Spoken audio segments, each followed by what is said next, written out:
Hi everyone, welcome to Major HS Skills Bhalnoy Academy. Myself Reshma, I am physics faculty here. तो आज भी हम लोग लेकर आए हैं एक और क्वेश्चन पेपर. ये जो क्वेश्चन पेपर है 30 क्वेश्चन का सेट है और इसमें भी हमने कोशिश करी है कि वो इम्पोर्टेंट क्वेश्चन जो आपके स्टेटमेंट रिलेटेड होते हैं या आपको कंफ्यूज करते हैं उन वाले क्वेश्चंस को एक बार आपसे डिस्कस किया जाए ताकि आपको प्रैक्टिस हो सके. तो चलिए स्टार्ट करते हैं हमारे इस 30 क्वेश्चन सेट का. तो ये है the first question of our paper. Look at this first question. पहला क्वेश्चन क्या कहता है? पहला क्वेश्चन जो है वो यूनिट रिलेटेड क्वेश्चन है. ध्यान से देखते हैं, पहले इस क्वेश्चन को रीड करते हैं उसके बाद आगे बात करेंगे.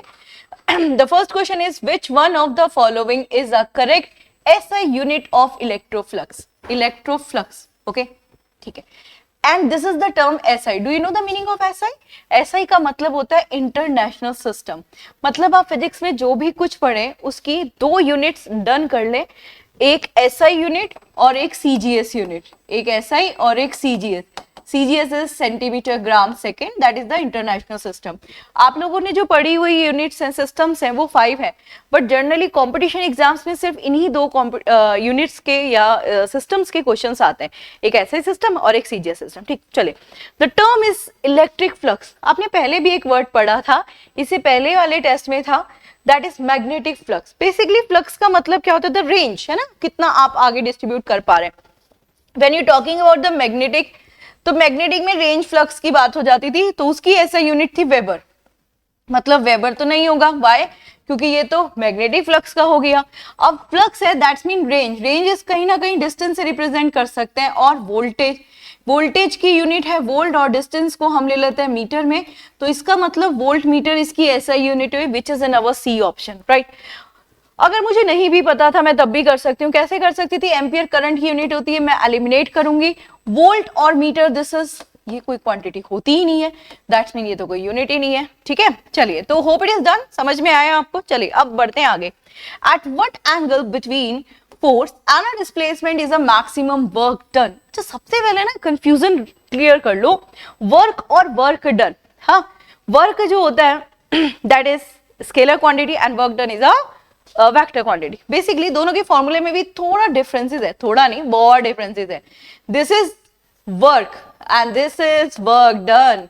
मतलब एक कॉस थीटा इंट्रोड्यूस हो गया है ना, जैसे वो जब जूनियर क्लास में बताया जाता है तो उसके सेवरल एग्जांपल्स देके बताते हैं.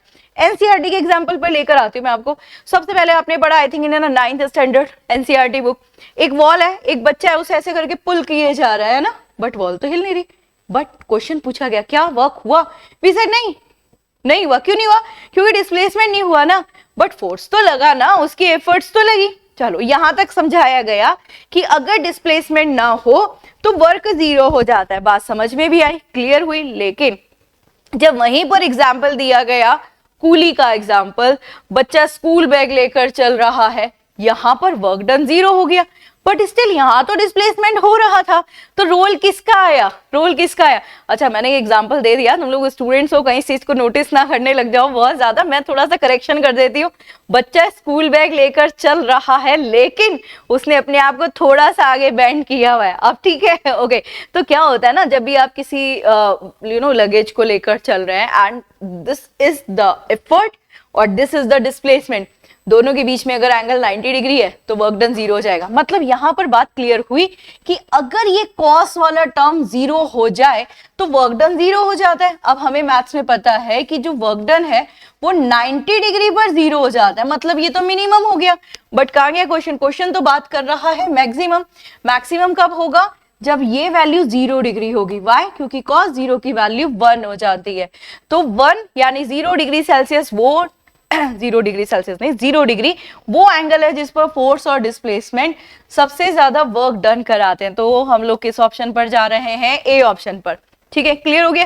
देखो बेसिकली ना एग्जांपल्स को अंडरस्टैंड करने का होता है, एग्जांपल्स अंडरस्टैंड करने का होता है. ऐसे सर्कुलर मोशन में भी जनरली वर्क और वर्क डन के टर्म में क्वेश्चंस पूछ लिया करते हैं ना. अच्छा, अगर मैं आपसे यहाँ पर एक और क्वेश्चन पूछूं, that is also some time competition exams में देखा गया, क्या वर्क नेगेटिव हो सकता है? ठीक, वी सेड वर्क नेगेटिव कैसे हो सकता है? वर्क डन तो वर्क नेगेटिव नहीं हो सकता. लेकिन if I edit this statement कि क्या वर्क डन नेगेटिव हो सकता है, तो वी सेड बिल्कुल हो सकता है. व्हाई? जैसे हम स्प्रिंग ले लेना, तो when we pull the spring, हमने स्प्रिंग को पुल किया, हमारा डायरेक्शन ऑफ फोर्स ऐसे है, right. But when I remove the force, तो जो डिस्प्लेसमेंट हुआ वो अपोजिट डायरेक्शन ऑफ फोर्स हुआ। तो जब फोर्स के अपोजिट डायरेक्शन में होगा तो उसमें हम बोलेंगे कि जो हमारा वर्क डन है वो क्या हो गया, नेगेटिव हो गया। चलिए डन हो गया। आई थिंक ये 2 क्वेश्चन हो गए। आप लोग देखिए जैसे ना मैं डिटेल कर रही हूँ, this is the way to solve a practice question. Like ऐसा नहीं कि ये आंसर है और उस पर टेक कर दिया, क्योंकि अभी हम लोग रिवीजन के लिए कर रहे हैं। तो रिवीजन के लिए मुझे ये जानना है कि मैं किस टॉपिक में स्टक हो रही हूँ, तो उसमें मुझे जो भी टॉपिक आता है उसकी डिटेल कर लेनी चाहिए। चलिए आते हैं नेक्स्ट क्वेश्चन पर। नेक्स्ट क्वेश्चन किसके रिगार्डिंग है, एस्केप वेलोसिटी। फर्स्ट क्या जानते हैं आप एस्केप वेलोसिटी के? देखिए हमारे प्लैनेट की ग्रेविटेशन रेंज होती है, उस रेंज को क्रॉस करने के लिए जो मिनिमम रिक्वायर्ड वेलोसिटी होती है उसे एस्केप वेलोसिटी कहते हैं। एक छोटा सा एग्जांपल आप लोग को देती हूँ। हमारी अर्थ की एस्केप वेलोसिटी है 11.2 किलोमीटर पर सेकेंड। ठीक है भाई, ऐसे ही ये हमारे अर्थ की है। और भाई मून पर भी एस्केप वेलोसिटी बिल्कुल है, क्योंकि मून के पास जी है। कितना जी है? हमारे से 1/6 है। तो यहां पर जो एस्केप वेलोसिटी है ये है 2.4 किलोमीटर पर सेकेंड। ये तो हो गई वैल्यू, देखो कितनी एक्सट्रीम वैल्यू है। इट इज नॉट मीटर पर सेकेंड, इज अ किलोमीटर पर सेकेंड। इतनी extreme velocity is only obtained by your good fuel, pure fuel. अब क्या होते हैं pure fuel? That is rocket fuel, jet engine. सिर्फ वही इतनी एक्सट्रीम वेलोसिटी दे सकते हैं, यानी जो हम रॉकेट लॉन्च करते हैं ना वो सब इसी वेलोसिटी को ऑब्टेन करते हैं। फिलहाल मैं इसका एक फॉर्मूला भी आपको लिखकर दिखाती हूँ यहाँ पर। This is √2gme upon RE। हो सकता है कि हमारे अर्थ से थोड़ी हाइट पर हो तो हम इसको HB प्लस कर सकते हैं। ठीक है, तो ये सारे रिलेशंस हमने पहले लिख लिए। अभी हमें नहीं पता कि हमारे स्टेटमेंट क्या कहते हैं। अभी मुझे जो जो पता था यार मैंने लिख लिया है ना। चलो अब मैं आगे बात करती हूँ।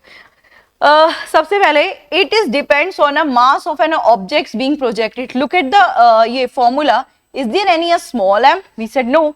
यहाँ तो me है। What is the meaning of me? The mass of earth through the, जिस प्लैनेट से फेंका जा रहा है उसका मास। तो ये तो स्टेटमेंट रॉन्ग हो गया। ठीक, सेकंड पर आते हैं। It depends on the radius of planet. We said बिल्कुल ठीक है, रेडियस पे डिपेंड कर रहा है। सेकंड वाला डन हो गया।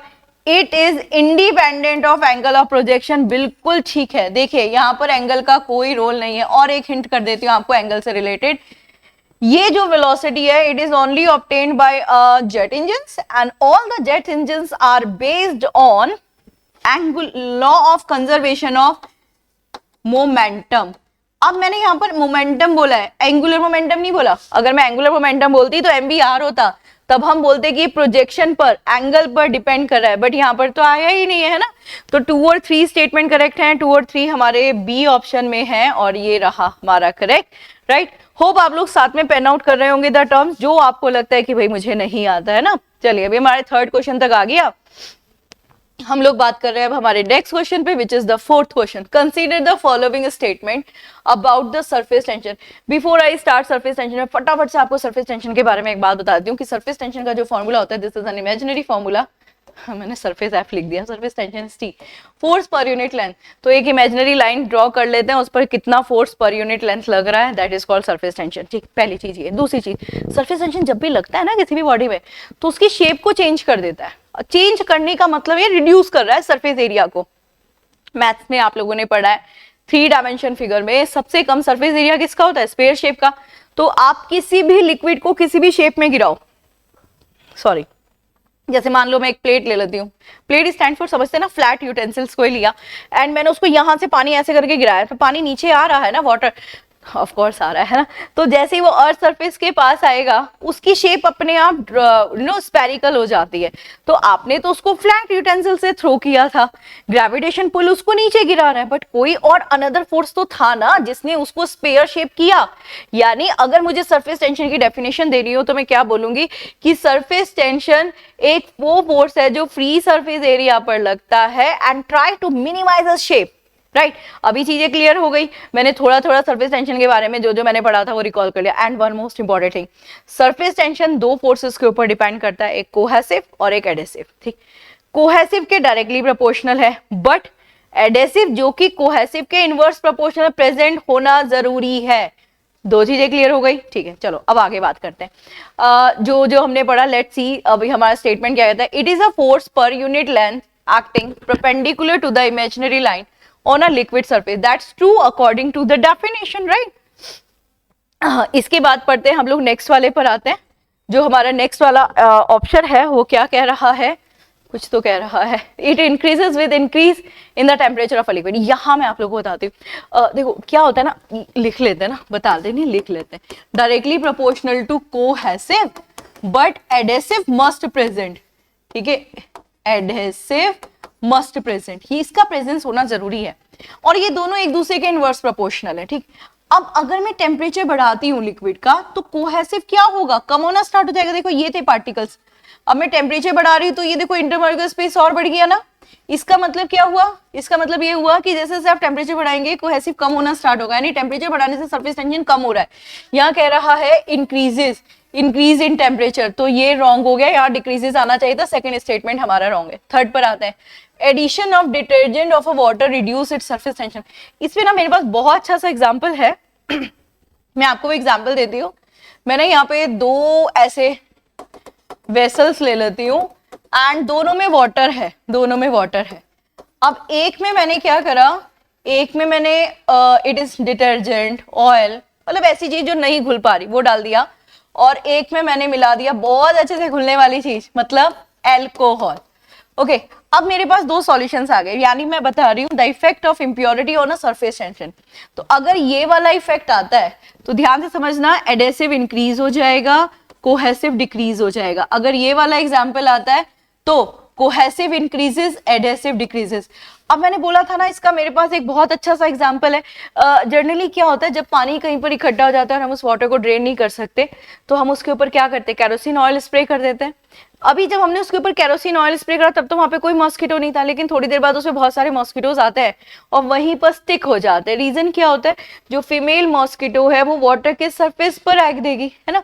अब वो आई वहां पर, हमने तो ऑलरेडी ऑयल डाला हुआ था जैसे ही मॉस्किटो आया, मतलब फीमेल आई, मेल तो आएगा ही आएगा, है ना, दोनों आ गए।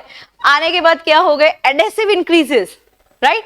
अब वो दोनों स्टिक हो गए, मतलब चिपक गए, है ना वहीं पर। अब वो बेचारे क्या करेंगे, अपनी एफर्ट्स लगाएंगे। एफर्ट्स लगाने के लिए क्या करेंगे, मूवमेंट करेंगे अपने विंग्स के थ्रू। जितना मूवमेंट करेंगे उतना धंसते चले जाएंगे। अब लैक ऑफ ऑक्सीजन हो जाएगी, भाई एक्वाटिक तो है नहीं, पानी में घुली हुई ऑक्सीजन तो उन्हें मिल नहीं रही। रिजल्टेंट क्या होगा, लैक ऑफ ऑक्सीजन की वजह से फर्स्ट सरफेस पर ही स्टक हो जाएंगे, मतलब डेथ हो जाएगी, है ना। ओके, तो डिटर्जेंट और भी इसके बहुत सारे प्रैक्टिकल एग्जांपल है। मतलब निडल है, एज वी ऑल नोस, पानी के अंदर डाला डूब गई, लेकिन निडल फ्लोट कर रही है ऐसा आपको बोला गया है, तो आप बोलेंगे बिल्कुल पॉसिबल है।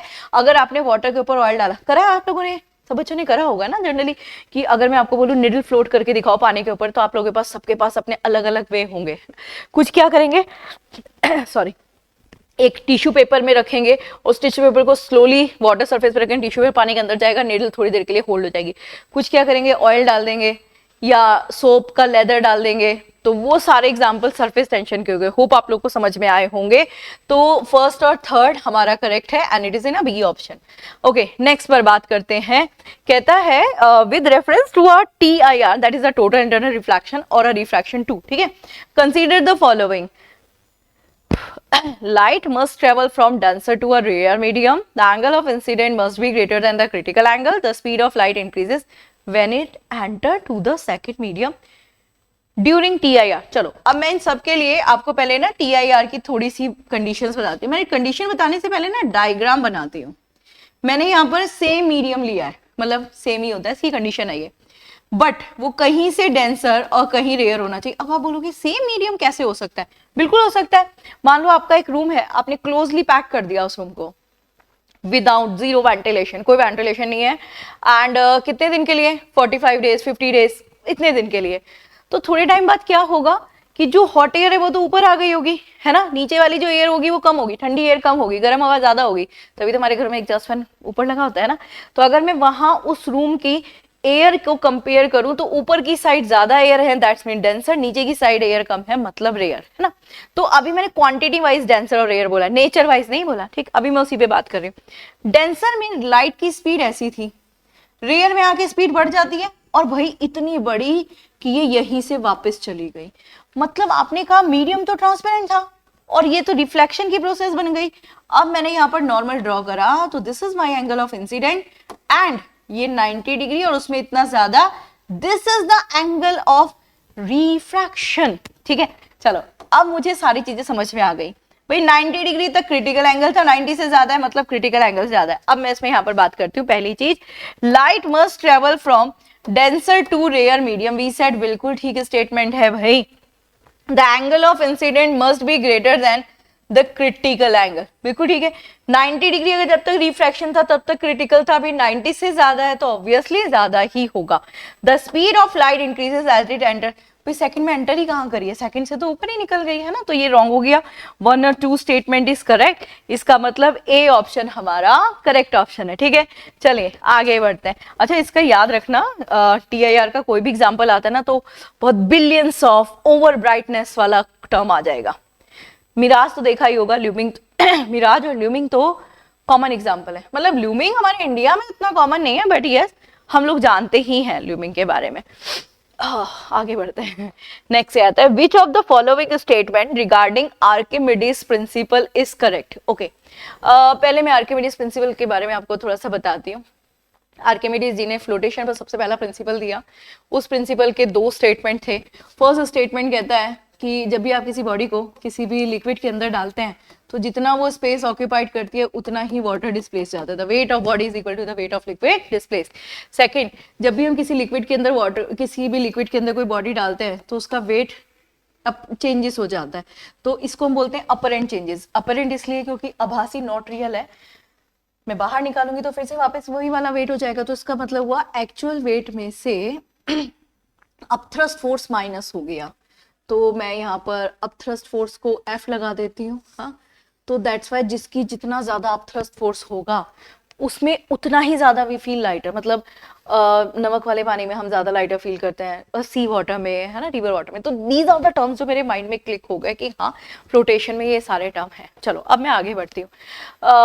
अब इसके स्टेटमेंट है, इसमें से कौन सा करेक्ट है। Its apply only to a liquid not gases, नहीं, जिसमें फ्लोटेशन पॉसिबल है वो लिक्विड में भी पॉसिबल है, गैस में भी पॉसिबल है, यानी फ्लूइड के लिए है, तो ये रॉन्ग हो गया, ये रॉन्ग हो गया। Next, the beyond force, beyond force जो होता है ना, बियॉन्सी फोर्स, अपथ्रस्ट फोर्स, F वाला जो है ना, अपवर्ड डायरेक्शन वाले को बोलते हैं। Act in a downward direction, downward direction में वेट लगता है, तो ये रॉन्ग हो गया। द नाम ही ना बाउंस फोर्स, मतलब ऊपर की तरफ बाउंस कर रहा है। The force is equal to the weight of liquid displace in a object, बिल्कुल ठीक है, फिर भी वी विल वेट। हम नेक्स्ट स्टेटमेंट पढ़ लें, an object sink if its density is less than the density of fluid, बिल्कुल भी नहीं, ऐसे में तो फ्लोट करेगा। हाँ, कब डूबेगा, जब बॉडी की डेंसिटी ज्यादा हो और लिक्विड की डेंसिटी कम हो। यहाँ पर उल्टा दे दिया, the density is less than the density, उल्टा दिया, ठीक है, ये तो फ्लोटिंग कंडीशन है। तो हमारे पास करेक्ट आंसर मिल चुका है, this is the C, right. चलिए नेक्स्ट पर आते हैं। हाँ, magnetic monopoles do not exist. Actually monopole ना एक कंप्लीट लूप में मैग्नेटिक फ्लक्स 0 हो जाता है, क्योंकि ऐसा गॉस ने बोला था अपने स्टेटमेंट में, दैट इज ना स्टेटमेंट, और मुझे यहाँ पे मिल भी गया रीजन में यही स्टेटमेंट। वी सेड हाँ ऐसा पॉसिबल है, मोनोपोल्स में पॉसिबल है।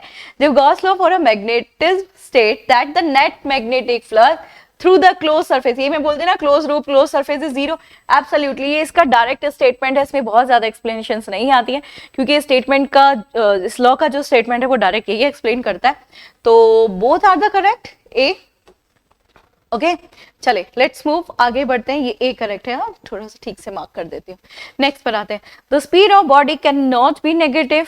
ओके, वी सेट हाँ ठीक है, क्यों नहीं हो सकती, क्योंकि जो स्पीड है वो स्केलर क्वांटिटी है। स्केलर क्वांटिटी वो होती है जो सिर्फ और सिर्फ मैग्नीट्यूड के ऊपर डिपेंड करती है। लेकिन मैं फिर भी ये स्टेटमेंट बोल रही हूँ कि स्पीड नेगेटिव है, स्पीड पॉजिटिव है, तो आप क्या बोलेंगे इसको कि भाई ये स्पीड नहीं होगी, ये क्या होगी, ये वेलोसिटी होगी। यानी जो डायरेक्शन के साथ रिप्रेजेंट हो वो स्पीड नहीं होती, वो वेलोसिटी हो जाती है। तो अब मैं इसमें आगे बढ़ी हूँ, नेक्स्ट वाला रीजन देखती हूँ। रीजन क्या कहता है, if a body is moving in the opposite direction of a positive motion then the speed is negative। नहीं भाई, मतलब ऑफ कोर्स मैं अगर यहाँ पर एक टर्म के बारे में बात करूं तो मैं ये बोल सकती हूँ कि लाइक अगर नेगेटिव वर्ड को रिप्रेजेंट कर रही हो, भाई ये स्पीड है, ये नेगेटिव है, तो भाई इसका मतलब ये होगा ना कि जिस डायरेक्शन में मोशन हो रहा है उसके अपोजिट में जा रहा है, तो it is the define of negative word, but it is not applicable for a speed term. अगर ये स्पीड की जगह वेलोसिटी होता तो ये मेरा स्टेटमेंट करेक्ट होता, तो मेरे लिए रीजन रॉन्ग है, और A is true but R is false। Done, चलें come to the next question. Next पर आ जाते हैं, ये रहा हमारा next question, interesting question.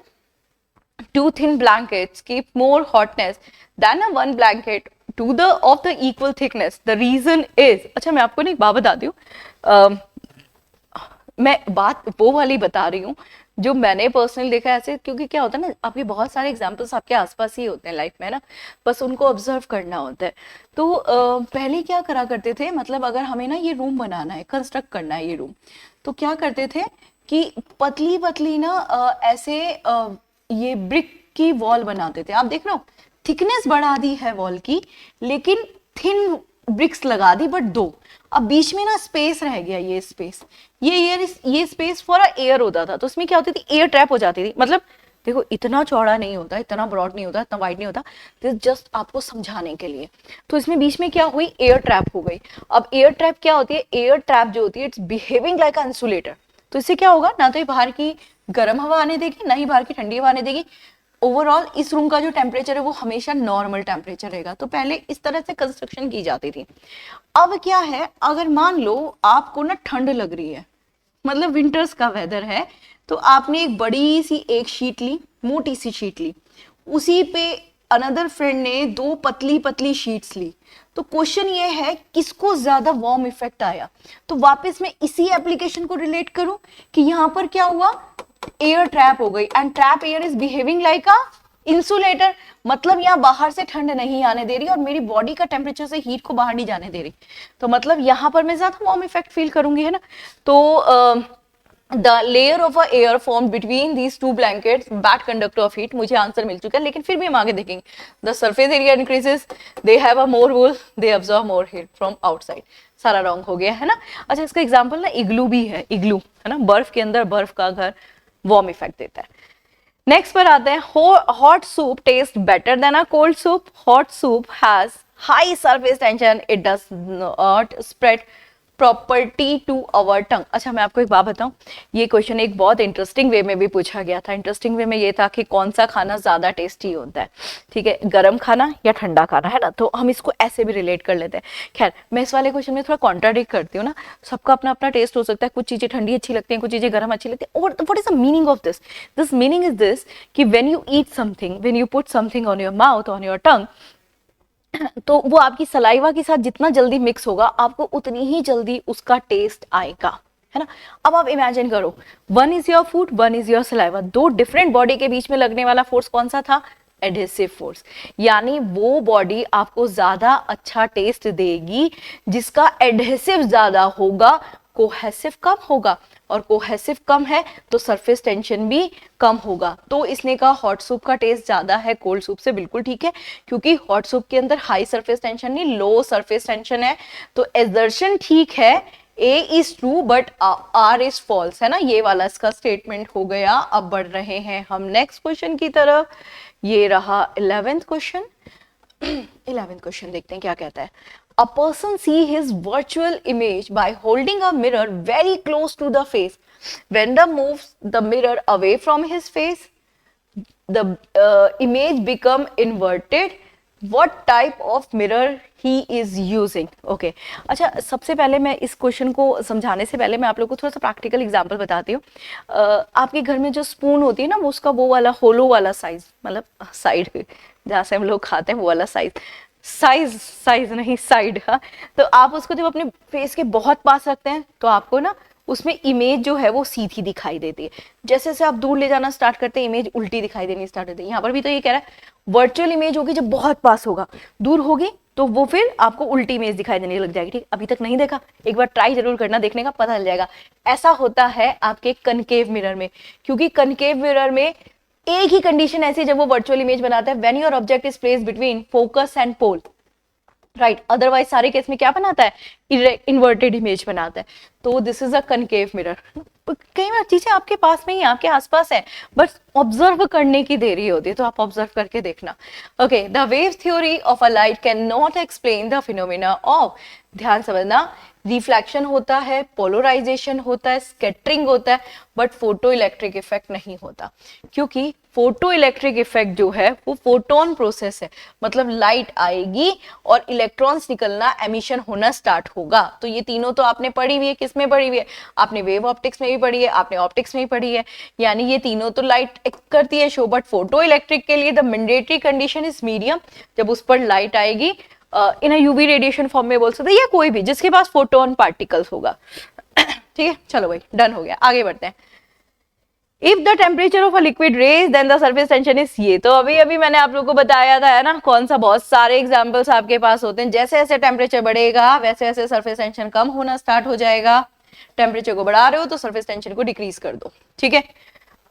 Next में पेंट गन डिपेंड्स अपॉन, अच्छा पेंट गन, अगर कोई बच्चा ऐसा है ना जिसको पेंट गन समझ में नहीं आ रहा, तो मैं उसको एक वर्ड और बता दूं, दिस इज एटोमाइजर। अब भाई अगर एटोमाइजर वर्ड भी समझ में नहीं आ रहा तो मैं और प्रैक्टिकल एग्जांपल से बताती हूँ, आपकी डिओड्रेंट बॉटल और spray bottle, right.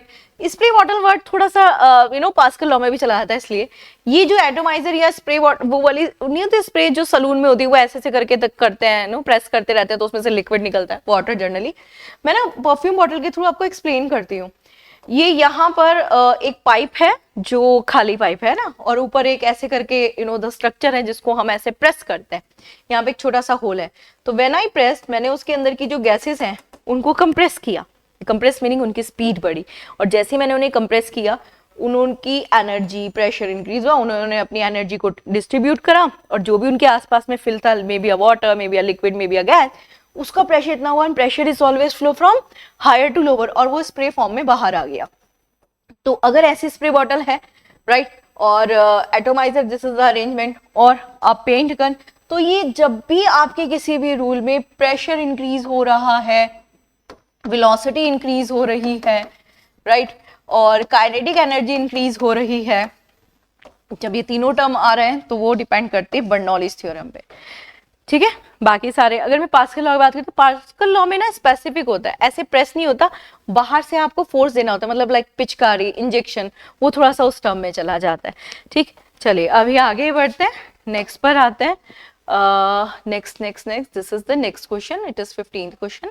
Look at this, more liquid rises in a thin tube because of generally क्या होता है ना,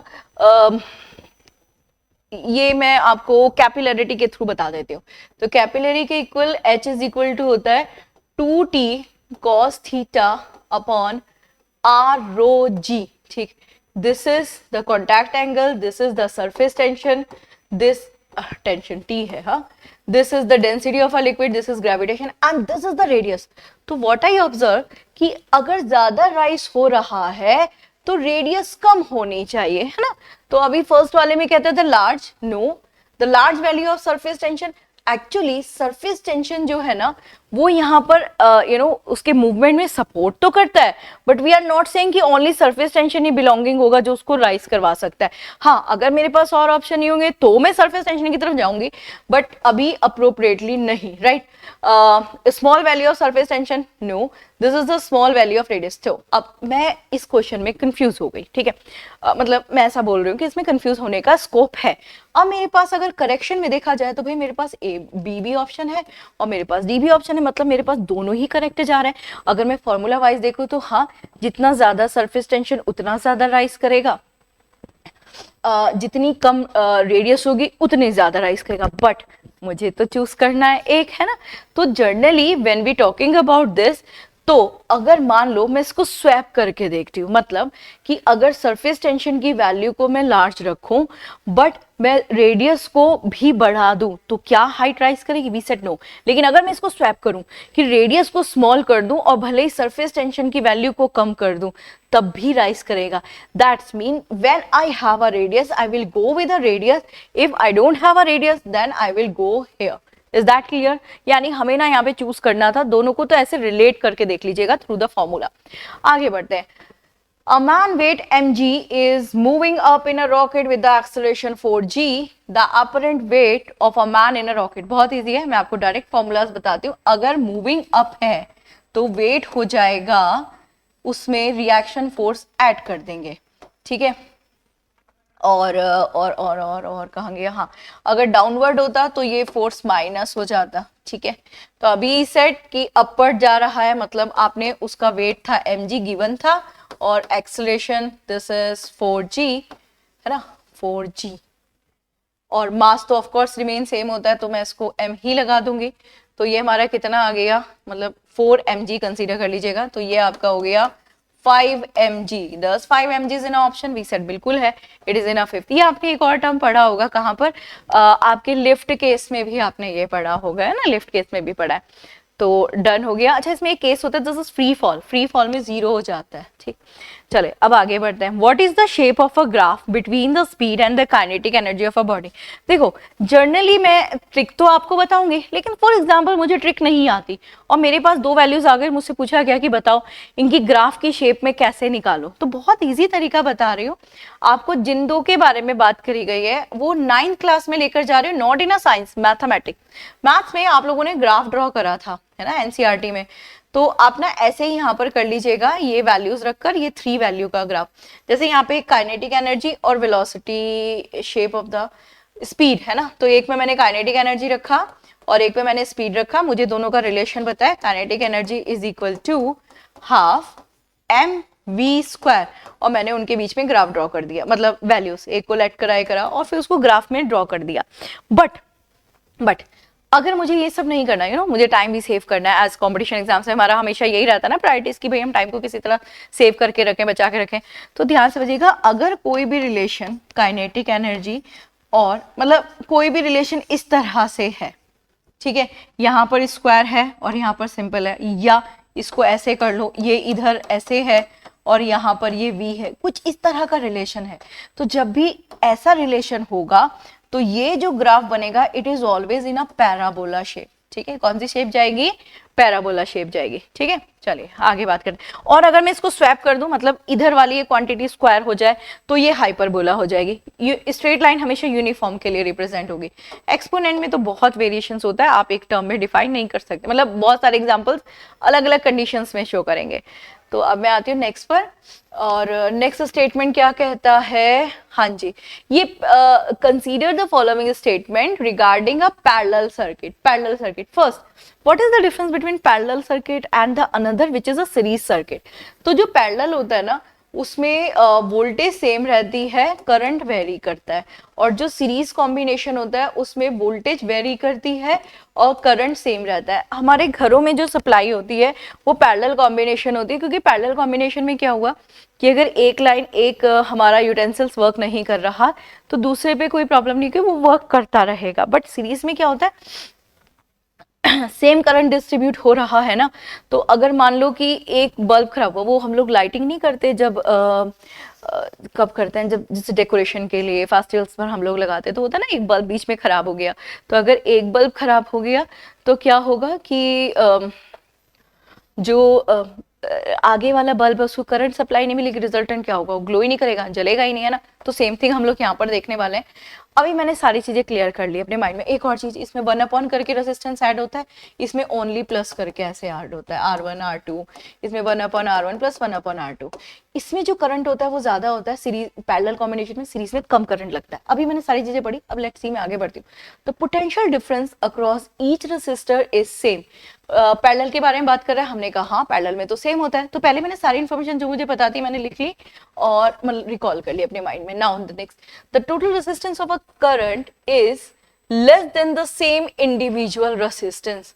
जो टोटल रेसिस्टेंस है वो इंडिविजुअल से लेस होगा। वी सेड बिल्कुल होगा, क्योंकि ये तो 1 में है ना पैरेलल में।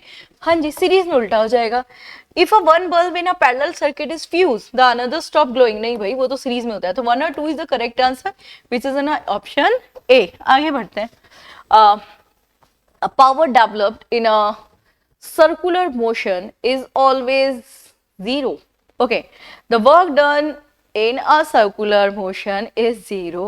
Okay, अच्छा, अगर मैं इस स्टेटमेंट के बारे में बात कर रही हूँ तो पावर 0 हो गई है ना, क्योंकि पावर का फॉर्मूला होता है रेट ऑफ डूइंग वर्क। किसी भी काम को आप कितनी देर तक कर रहे हैं, किसी भी सर्कुलर मोशन पर वर्क इज 0, है ना, वर्क इज जीरो है, मतलब समझ रहे हो आप, वर्क डन नहीं, वर्क जीरो। अब आपसे पूछा गया क्यों वर्क जीरो है, क्योंकि भाई एक राउंड कंप्लीट हुआ और डिस्प्लेसमेंट जीरो हो गया।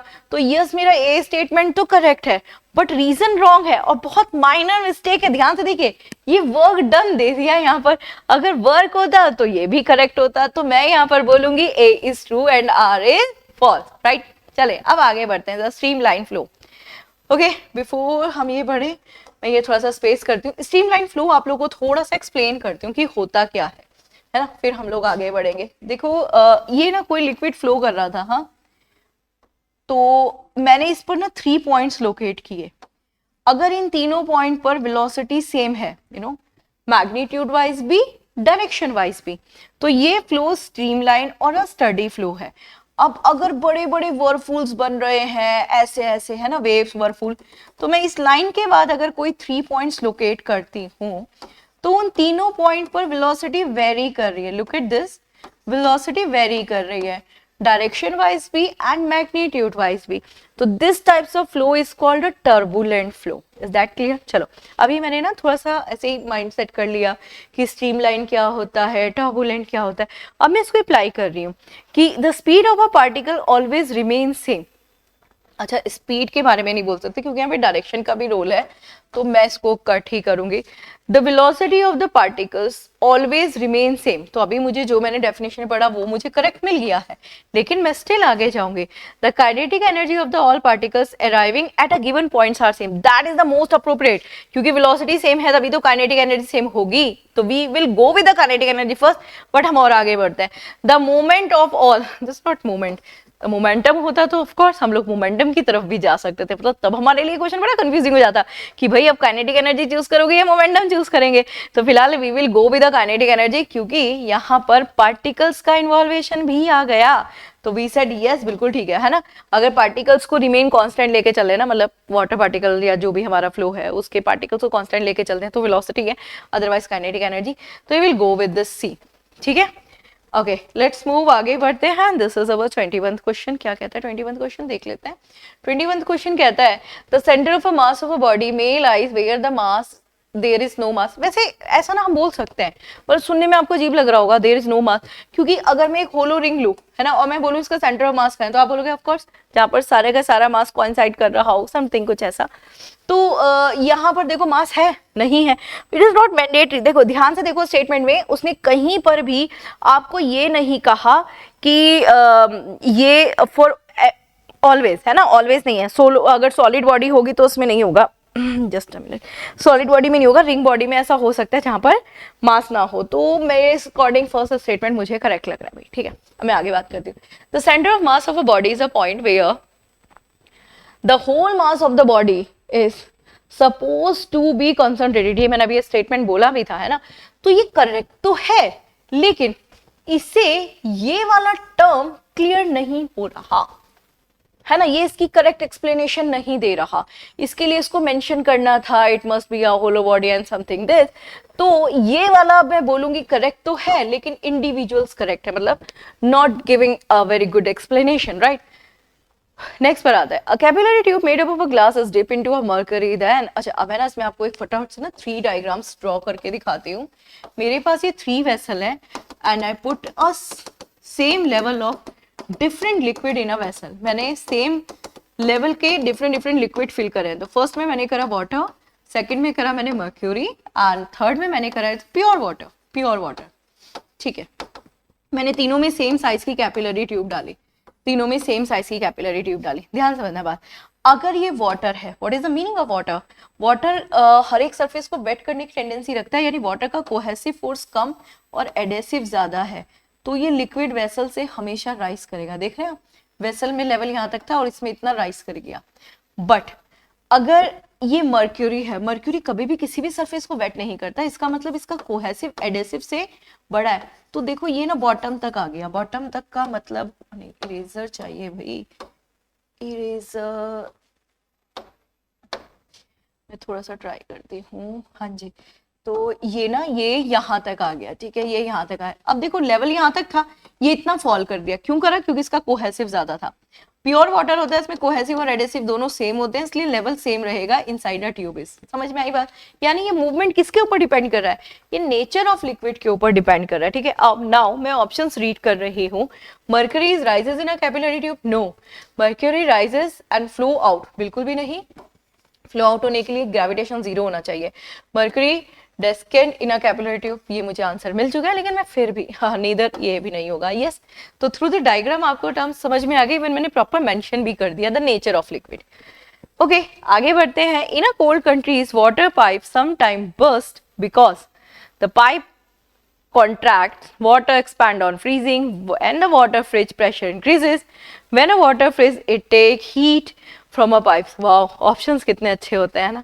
अच्छा, क्या होता है ना, मैं एक छोटा सा प्रैक्टिकल एग्जांपल देती हूँ। मेरे पास ना वाटर है और मैंने वाटर का लेवल जो है वो अपनी जो ट्रे है उसमें थोड़ा नीचे करके रखा है, मतलब जहाँ तक मेरा ट्रे का लेवल था मैंने उसे थोड़ा सा नीचे करके रखा और मैंने अपने फ्रीजर में डाला। और जब वो फ्रीजर में से आइस बनकर आया तो जो आइस थी वो थोड़ा और ऊपर तक हुई, मतलब क्वांटिटी बढ़ी, वॉल्यूम बढ़ी। इसका मतलब जैसे जैसे लिक्विड फ्रिज होगा उसकी क्वांटिटी यानी वॉल्यूम बढ़ जाएगी। ठीक है, ये सब प्रैक्टिकल एग्जांपल्स हैं, हमने देखा हुआ है, इसलिए water expand on freezing it should be the correct answer. But अगर आप पूछते हैं कि ऐसा रीजन क्या है, तो इसका रीजन है एनामोलस एक्सपेंशन, राइट। वाटर के अंदर हाइड्रोजन बॉन्डिंग है जिसकी वजह से वो ऐसा नेचर शो कर रहा है। अब हम आगे बात करते हैं और आगे है हमारा next question, that is 24th question. The work done by a body will covering the vertical height 5 metre is 50 kilo joule. ठीक है, मतलब वर्क डन जो है वो 50 किलो जूल है अगर वो 5 मीटर की ऐसे वर्टिकल हाइट अटेंड करता है तो। By how much amount has the energy of a body change? Okay, work energy theorem याद है, the rate of change in energy is equal to the work done, है ना। तो ये चेंज इन काइनेटिक एनर्जी मतलब same होगा। ठीक है, कौन सा हुआ? वर्क एनर्जी थ्योरम के स्टेटमेंट से हो गया भाई। अब मैं नेक्स्ट पर आती हूँ, इट इज ना 25th question. A projectile has both change in a kinetic and a potential, still the work done calculated between any 2 points is 0। This is because ऐसा इसलिए होता है कि not only projectile, the any motion under the gravitation आप कराते हैं। मतलब मैं अगर एक बॉल को लूँ ऐसे नीचे से ऊपर उछालू मतलब उछालू नहीं, थ्रो कर रही हूँ, है ना, उछालना हम ऐसे बोलते हैं। चलो जो भी है, हम नीचे से ऊपर की तरफ फेंक रहे हैं, तो क्या होगा, जैसे जैसे पार्टिकल हाइट अटेंड करेगा वैसे वैसे उसकी स्पीड कम होती चली जाएगी। मतलब पोटेंशियल एनर्जी बढ़ी है, काइनेटिक कम होती जा रही है। उल्टा कर दो, ऊपर से नीचे डाल दो, हाइट धीरे धीरे कम हो रही होगी, स्पीड बढ़ती जा रही है, मतलब पोटेंशियल एनर्जी कम हो रही है, काइनेटिक एनर्जी इंक्रीज होती जा रही है। तो एक दूसरे का ना मतलब दोनों एनर्जी का कन्वर्जन चलता रहता है। तो ऐसा इसलिए हो रहा है क्योंकि pressure, no external force, presence of no external force, wrong. No displacement, ये तो बिल्कुल ही रॉन्ग है। The displacement being in a both vertical and a horizontal direction, हाँ दोनों में हो जरूर रहा है, तभी हाइट भी अटेंड कर रहा है और रेंज भी अटेंड कर रहा है, लेकिन उससे एनर्जी बहुत ज्यादा एक्सप्लेन नहीं की जा सकती। इंटर कन्वर्जन मुझे यहाँ पर मिल गया, inter conversion of kinetic and potential energy, मतलब एक दूसरे में कन्वर्ट होना, that is the most appropriate answer. चलो अब नेक्स्ट पे आते हैं 26 पर। A body having a 7 kg of mass moves slowly and cover a vertical height 14 meter. What is the work done in a joule and what force caused this work? And G is 10. Okay, हमें क्या निकालना है? कहाँ गया question? हाँ जी, हमें work done निकालना है। तो चले सॉल्व करते हैं। जनरली वैसे आंसर मिल चुका है, लेकिन मैं फिर भी थोड़ा सॉल्व करके दिखाती हूँ। हमारे पास मास है 7 kg, ठीक है भाई। हमारे पास डिस्प्लेसमेंट वर्टिकल हाइट की फॉर्म में है 14 मीटर और हमारे पास जी है 10। क्या निकालना है हमें वर्क डन निकालना है ना। तो वर्टिकल में है, तो वर्टिकल में वी कैन टेक जो भी ग्रेविटेशन या एंगल हम यहाँ पर इग्नोर करेंगे अभी। तो we will go with this, अगर हम फोर्स निकालें है ना, और मतलब फोर्स से फिर वर्क निकालें, दैट इज क्वाइट इजी। खैर हम वहीं पर जाते हैं। This is m g and a displacement, this is 10 into a displacement, ठीक है। और ये आ गया 98 और 0, दिस इज कितना आ गया ये 980। वी सेड 980 जूल तो हमारे पास है, लेकिन हमारे पास दो ऑप्शन है, मतलब मैं 1000 को हटा देती हूँ। मतलब फॉर्मूला लिखूं क्या, ये हमें वर्क निकालना है, this is force into displacement and force का फॉर्मूला होता है एम इनटू एक्सेलरेशन, बट जब ऊपर की तरफ जा रहा है तो एक्सेलरेशन ड्यू टू ग्रेविटी हो गया और एस की जगह पर एच ले लेते हैं क्योंकि we will go with a vertical height, ठीक है। हम कौन सा ले रहे हैं this is a vertical height. अब क्वेश्चन ये है कि मुझे यहाँ पर कौन सा ऑप्शन चूज करना है। तो we said what force cause this work, मतलब जो फोर्स है वो किस डायरेक्शन में लग रहा है, बेसिकली यही हुआ।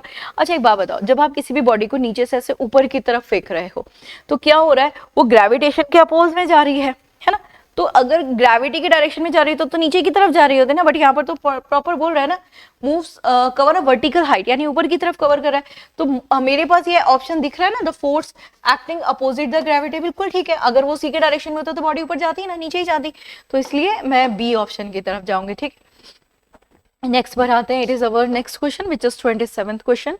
Look at this 27th question, ठीक है। ये रहा हमारा 27 क्वेश्चन, और 27 क्वेश्चन में क्या कहता है, the acceleration due to gravity on the surface of earth is greater toward the equator and the lesser toward the pole, lesser toward the equator. अच्छा मतलब ओवरऑल यहाँ पर ये बात हो रही है। तो मैं यहाँ पे बता दूं, ये अर्थ की शेप, ये पोल और ये रहे इक्वेटर।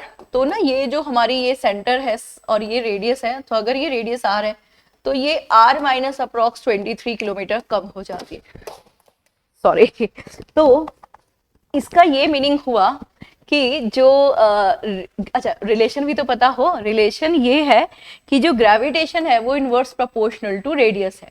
तो मुझे यहाँ पे पता चल गया ये रेडियस ज्यादा है, मतलब यहाँ पे ग्रेविटेशन की वैल्यू मिनिमम है और यहाँ रेडियस कम है, यानी ग्रेविटेशन की वैल्यू मैक्सिमम। बट एक बात, एक छोटा सा लूप होल है, सेंटर से ही ग्रेविटेशन फोर्स लगना स्टार्ट हुआ है, इसलिए यहाँ पर जो जी की वैल्यू होगी वो 0 होगी। अभी मैंने सारी चीज ले ली, अब मैं आगे बढ़ी हूँ।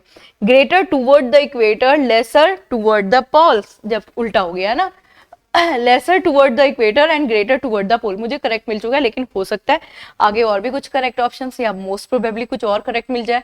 Same at all point on the surface of earth, actually ऐसा नहीं होता, and same everywhere except the poles. No, hope you got the answer, it is B. B मैं यहाँ पर भी टिक कर देती हूँ, B is our correct answer. Next पर आते हैं, what would be the magnitude of the acceleration due to gravity on the surface of a earth if the density of earth increased by 3 times and the radius remains same। चलो इसको निकालते हैं, थोड़ा solve करते हैं। हालांकि मुझे answer पता चल रहा है, लेकिन मैं फिर भी सॉल्व करूंगी। देखिए मेरे पास जो फॉर्मूला है वो G इज इक्वल टू है capital G mass of earth and a radius of earth, RE², right, ये है। बट यहाँ डेंसिटी के टर्म में नहीं है, तो मैंने ये निकाला, ये स्फेयर होता है ना, स्फेरिकल ही बॉडी लेंगे हम, अर्थ है तब भी, मान लो ये रेडियस RE है, तो स्फेयर की डेंसिटी का फॉर्मूला होता है दिस इज मास पर वॉल्यूम, है ना। तो यहाँ पर डेंसिटी की जगह पर आपका हो गया सिर्फ सेम डेंसिटी, तो मैं मास की जगह पे लिख दूंगी डेंसिटी इंटू वॉल्यूम, इस साइड बिल्कुल ठीक है।